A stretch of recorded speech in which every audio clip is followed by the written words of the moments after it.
Hello everybody, and welcome back to another repair sort of video really.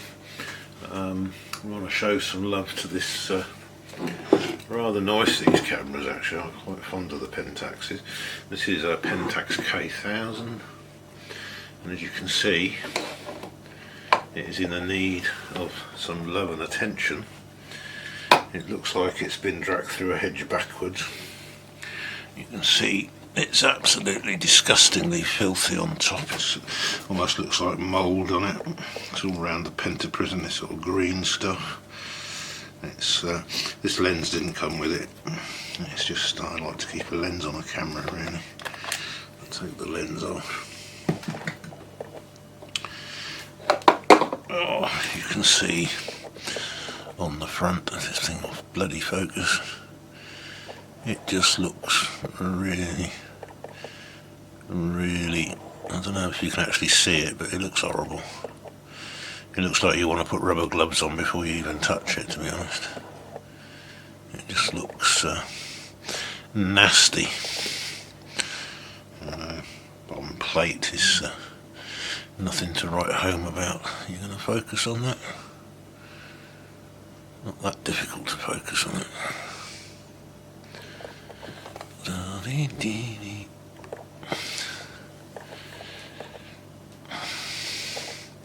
It just looks nasty. It just looks nasty all over. Yeah, the shutter in it is actually working really well. The shutter, you can wind it on. This is set to 1000. Again, mechanical camera. This is the one that they often recommend that students start with. I wouldn't recommend that because they're too expensive now. Demand for them has just driven the prices up, but not for this one. This one was picked up very cheap. You know, just look at the side of it. Like I say, it's the sort of camera that would encourage you to put on rubber gloves before you even touch it. Look at the viewfinder eyepiece. Really nasty.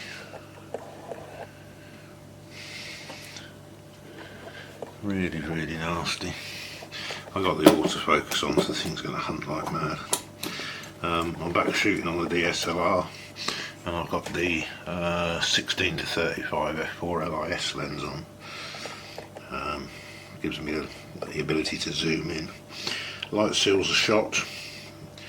They've not just sort of turned to mush, they've kind of just evaporated away by the look of it. But the shutter looks good, rubberized cloth shutter. And the shutter seems to be working quite well. Put it down, even this dial's covered in something. There's the 1 second. So yep, basically it's quite a sound camera, it's just absolutely filthy. And the meter doesn't work.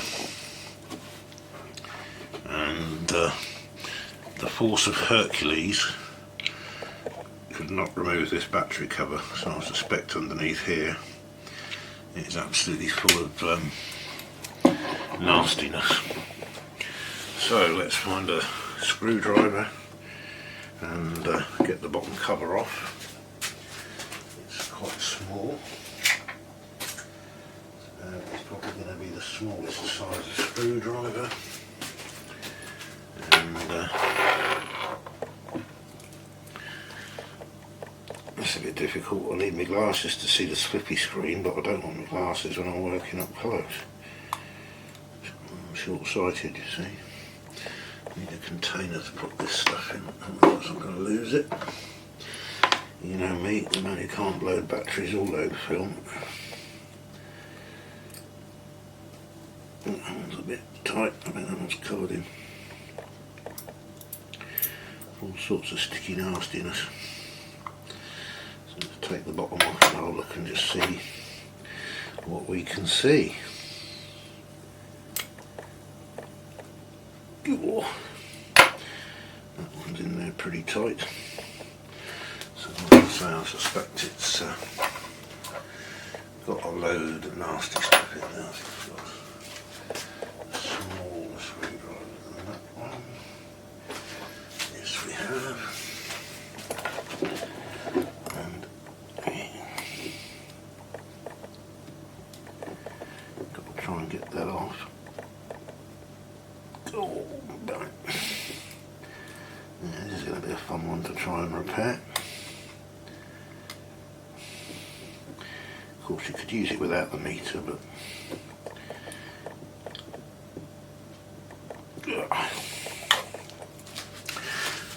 get my cradle for cameras. Simple bit of cardboard. So you sit what you're working on in there upside down.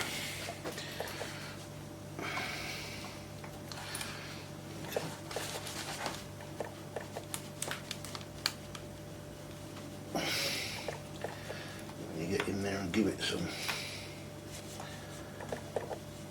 Right. I'm trying to get that out and we'll cut to that seam and I'll come back. And we're back. I've used a little bit of penetrating oil. This is, I don't know if you can get this worldwide, this is what we call 3-in-1 oil, which is WD-40, but it's a little bit thicker than WD-40 and it doesn't spray everywhere. So I put a bit of that in where that screw was, and I've managed to get that screw out. It's a really tiny little screw. So now I need to get a cloth, wipe that bit of oil off. Oil getting where it shouldn't be.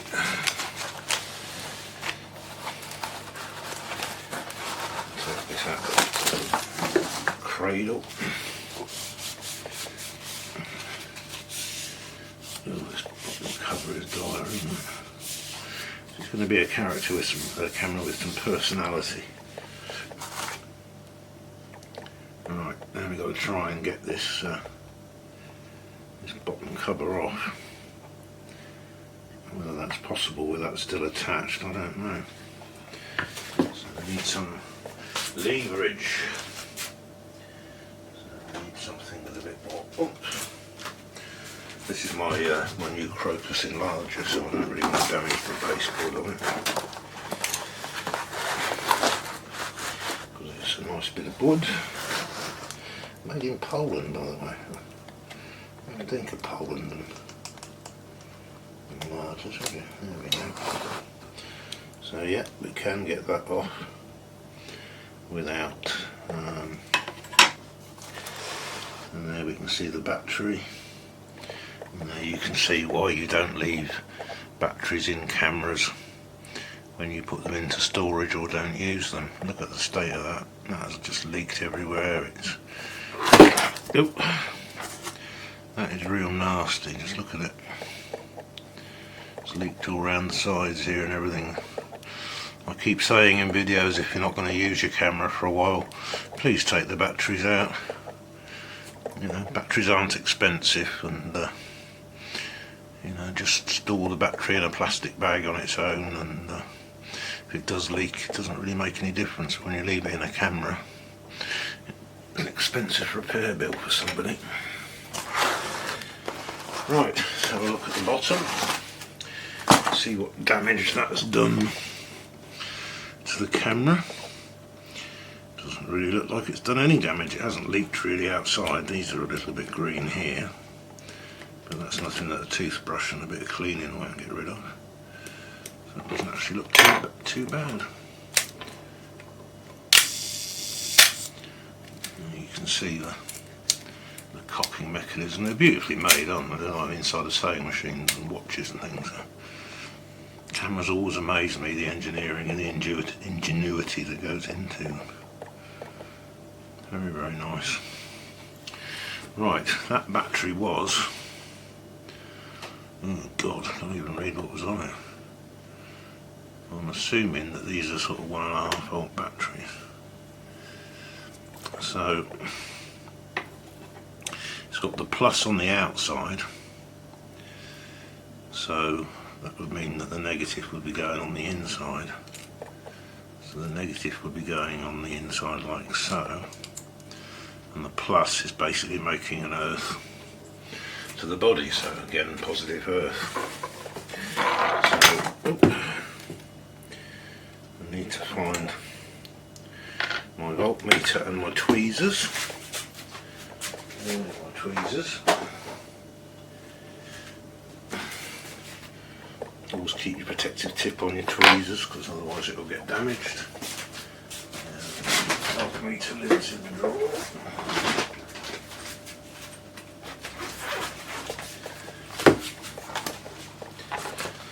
Oh, I need a bigger kitchen. Sorry, dark room. Sorry, workshop. So we stick that on voltage and we just check this battery. It doesn't matter if it's back to front, it'll just be minus. So that's saying that's 1.4 volts. So that's enough to see some life in something.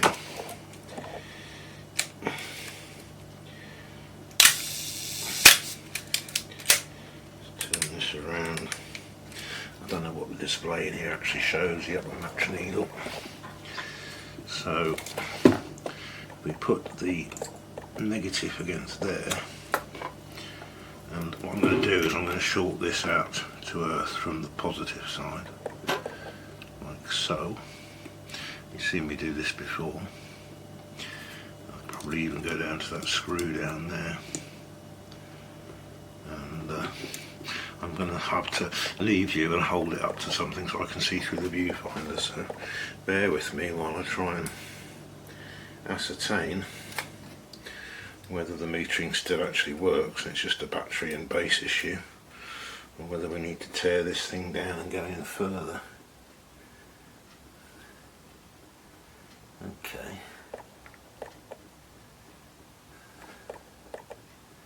Well, the needle's flopping about when I'm messing about with it, so let's put the base back on, because I need to clean that out really. So get a cotton bud, good old friend Mr. Cotton Bud, or Q-tip if you're an American. I don't know where else they call them Q-tips, I'm not really quite too sure. And we need something that's going to clear that out of there. So we could do with a bit of, I think, lighter fluid would probably be the kid for that. This is the kind of stuff you put in the bikers' kind of Zippo lighters, you know, the ones that you used to dip in the tank of Jeeps so that you could fill it up with petrol. But don't use petrol because it tastes horrible. So put a little bit of that on the end of there. And I'll get in there with some lighter fluid and give it a good rub. You can see, oh maybe you can't, you can see all the amount of crap that's on there. Just rub this about. This is also great for removing that sticky, horrible foam. It wasn't low quality foam, it's just these cameras. I'm trying to think when the ME Super came out. It's got to be late 70s, early 80s. A little bit more lighter fluid on there. And you can see the green. It evaporates. It evaporates fairly quickly. You can use this or hydrogen peroxide. You can buy hydrogen peroxide online in different strengths. I'd say 3% is probably all you need for most tasks.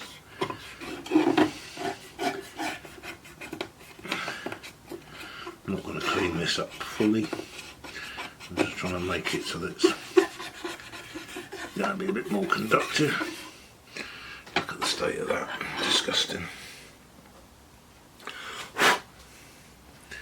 Right. I think that's good enough. Don't forget to turn your voltmeter off. This one does go off after a couple of minutes on its own. But again, when you're measuring resistance, it does use battery power because it does pass a voltage through. So if I hold this back in place and then I look through the viewfinder, what ASA are we at? 200. That's a bit low. Lift up the collar. This isn't a review on this camera, by the way, this is a repair video, so set that to 400. I can't believe I put my eye to that viewfinder. I'm going to need to use some eye wash. There's no lens on, so this might confuse the metering a bit. So the meter is sitting at the bottom of the scale, and then it's jumping up and down, and then it's sitting in the middle of the scale. So I'll put the lens on. Yeah.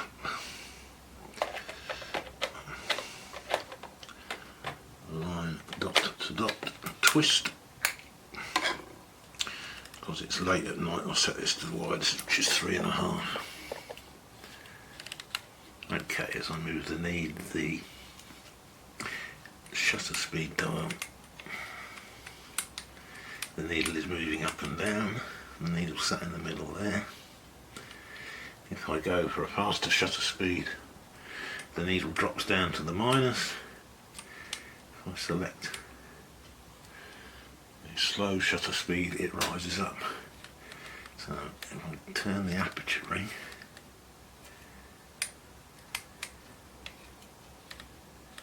there we are. If I stop the aperture down, i.e. make the number bigger, the needle drops down into the underexposure area, and as I move it upwards, the needle goes up there. So it is saying to me roughly that is an exposure of 1/4 of a second at 5.6. Let me just grab a meter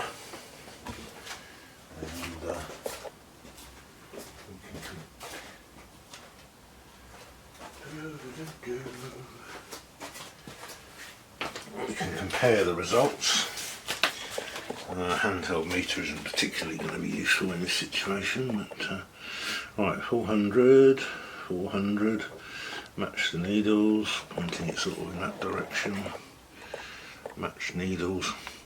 So that was saying 1/4 at 5.6, this is saying a 15th at 5.6, 1/4 at f11, so that's a little bit out, but this is at 40mm, so it's going to be 1/4 at 5.6.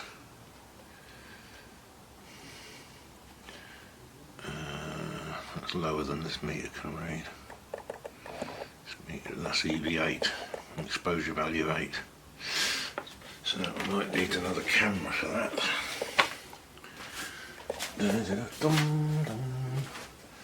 What have we got laying about that we can use as a rough guide? This will do the job, I expect. Sorry about this, this is predominantly a film channel, so I know it's an insult to bring on a digital camera, but this is what's at hand. So we are looking at a shutter speed of 1/4. So if I put this into, it's in aperture mode at the moment, so I'll change the aperture to 5.6. And I need to take the cap off, obviously, because it's not reading particularly well. So it's 1/4 at 5.6, 2.53, 1/4. There we go. Okie dokie. So we're not actually too far out on that. That's pretty useful, and that's using the normal sort of kind of metering. And put that over. Oh, me and my fingers.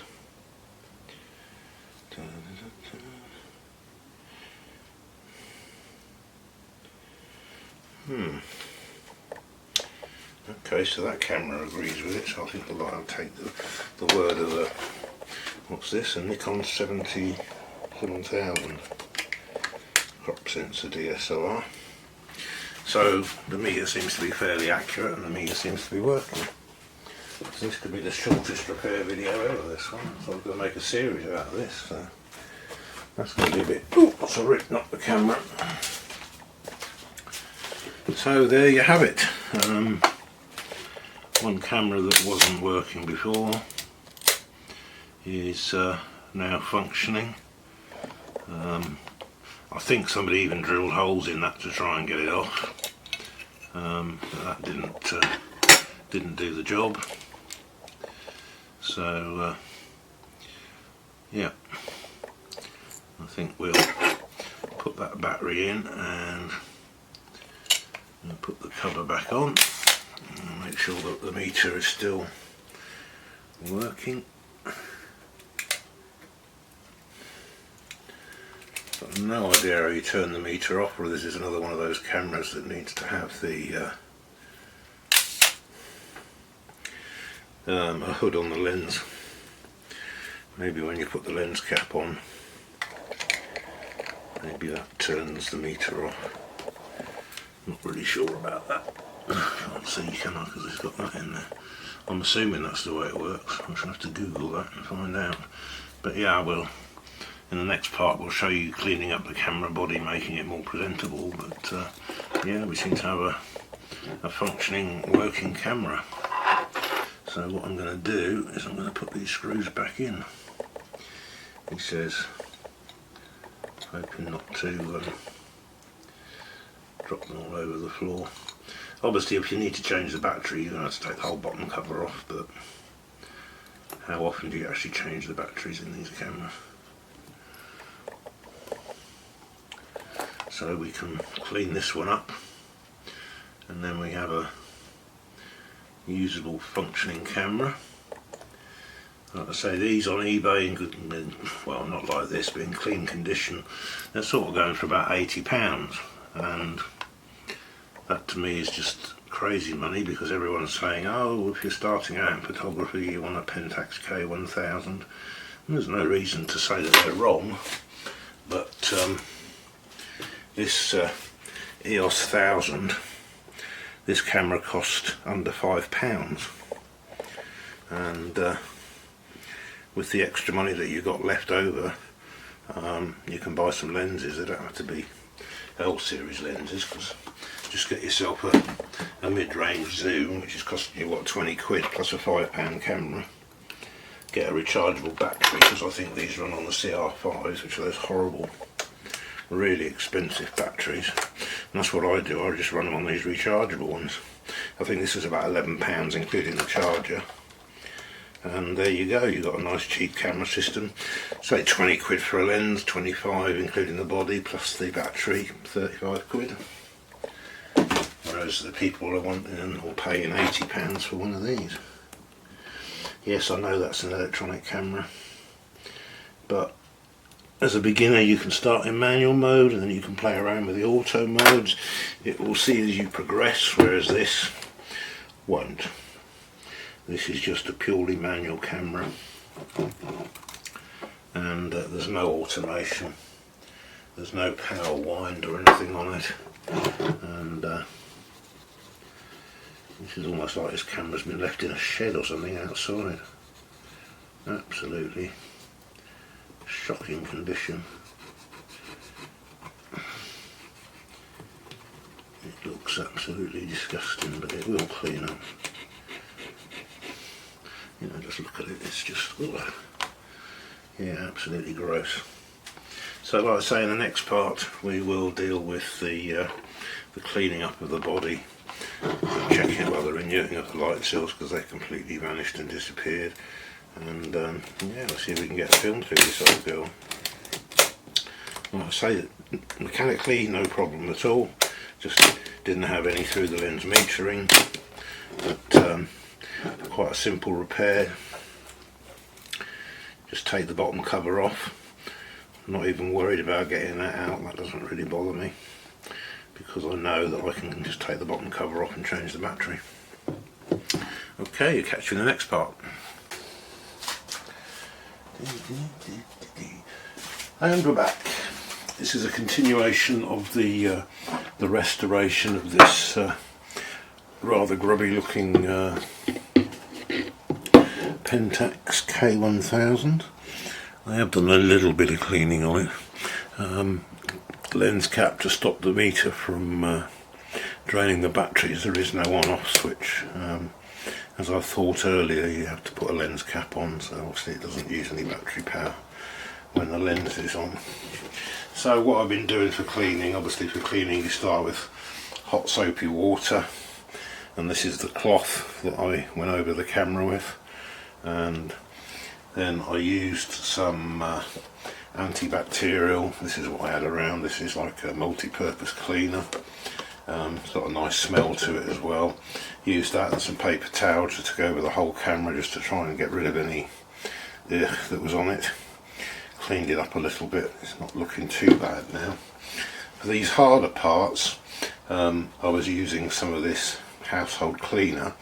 This is quite abrasive, so I also used some toothpaste, a very small amount of toothpaste, because that's quite a gentle abrasive material. And obviously on a toothbrush, toothpaste on a toothbrush, and then you can just go around all the small areas. You don't want it soaking wet, but you just want to go around all of these areas, you know, where there's cracks and crevices. Very good for getting in between these sort of areas. If you wind the film advance on, you can obviously get in around between these dials, etc. And it's got long enough bristles on it, it will enable you to get in and clean around all of these areas and just give it a bit of a general clean up. It's not going to be perfect because it is quite pitted.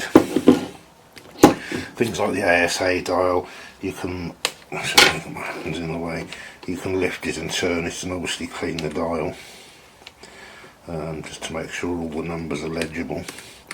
And you can just turn things around, but you can get into most of these places. Things like the hot shoe, you can get in there and clean as well.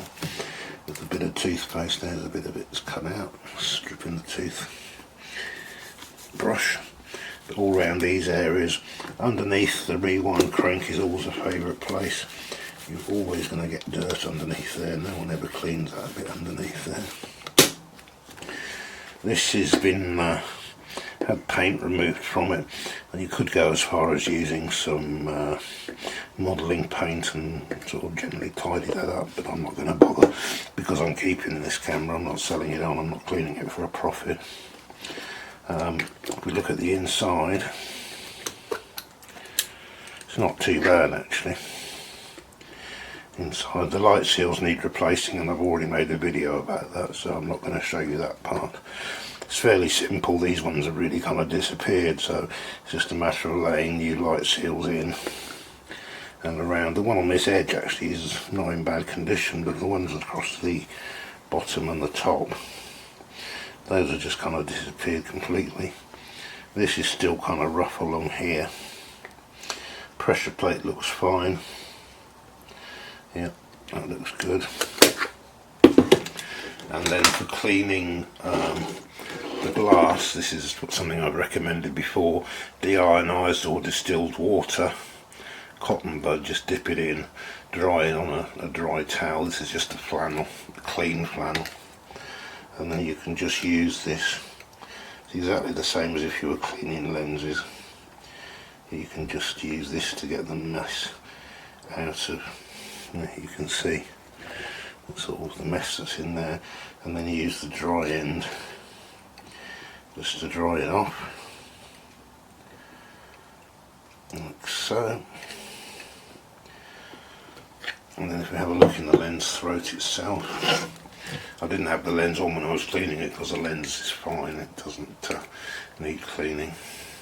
So if we take the lens off, have a look inside, we can see that the mirror damper, which is the foam that runs across the top here, that's fairly badly deteriorated. That will need replacing, so I will make a video in the future about how to replace the mirror dampers. And you can tell that because it's also sticking to the mirror. If I get the torch, because the lighting is terrible today, I'll get the torch and shine that in there. You can see that the foam has been starting to stick to the mirror assembly. It's not too bad, I've seen it a lot worse than this, but that's the sign you're looking for. And the mirror damper, like I say, is that foam that runs across the top by the screen, but there's a little bit in there. It's not too bad inside, it's not too dusty. Just get a rocket blower and blow the dust out. But the same to clean the mirror. Let me just turn the main light on, see if that improves things for you.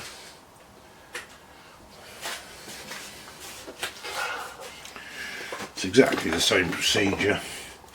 A little bit of distilled water, just dab it off on your cloth, Then you just gently go in, small circular motions on the mirror.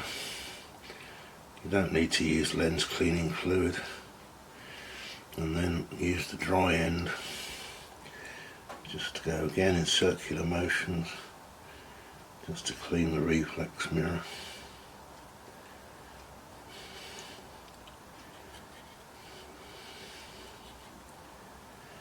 And yeah, you can probably see there's a bit of mess on that. So yeah, you can just clean the mirror. Don't go back in with the same wet end, because again you can see the wet end is quite dirty.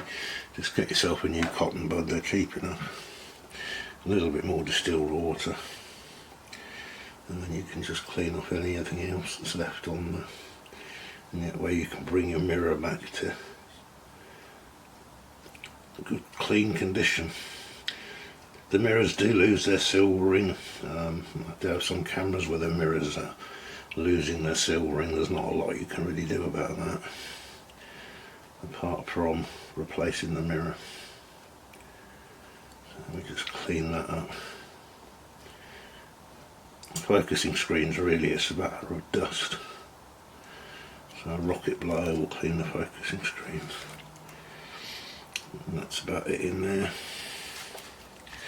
I say I've already cleaned the back one. If I look through the viewfinder, yeah, it's nice and clean.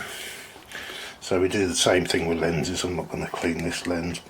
I've already shown on video how to clean lenses, quarter at a time. Same method, distilled or deionized water, and do a quarter of the lens at a time. Make sure when you're using these that you don't get the oils on your skin transferred to them. You want to hold them in the middle. If you do this to them, then they're no good. You've got to keep your oils off of them, otherwise you're just spreading more rubbish on them. And you want the sort of cotton buds. These ones aren't that good actually, because they are pulling apart. You can see the way that they sort of gone like this. You can see how dirty this was. Same as the cloth, how dirty that was. So it's looking a lot better. We still have quite a lot of pitting on the surface, so I will continue to clean this one with some more toothpaste, maybe some car sort of polish things, I don't know. Depends where you live in the world. In the UK we have a thing called T-cut, which is a sort of an aggressive polish for cars, and it is quite aggressive. It's quite good at removing things, so I might try it with some of that on there. But yeah, it's certainly looking a lot better, and it's not a health hazard like it was earlier on in the video. It's working fine, the meter's still working today, so this camera is now useful. It was before as a manual camera, but now we can actually put film in it hopefully and use it. I think I'll do the light seals first before I do that.